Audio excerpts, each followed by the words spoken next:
So in this short video presentation, I'll show you how to use your Feuerzangenbowle kit. So first of all, I have already taken out the glühwein and poured it into my cup and heated this in the microwave. So now the exciting part, that is the sugar cube here. This has been soaked in straw rum, 80% Austrian alcohol.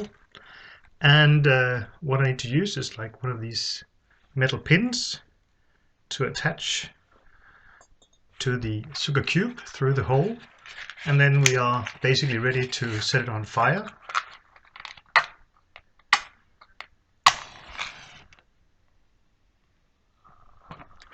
Here we go. Better turn out the lights.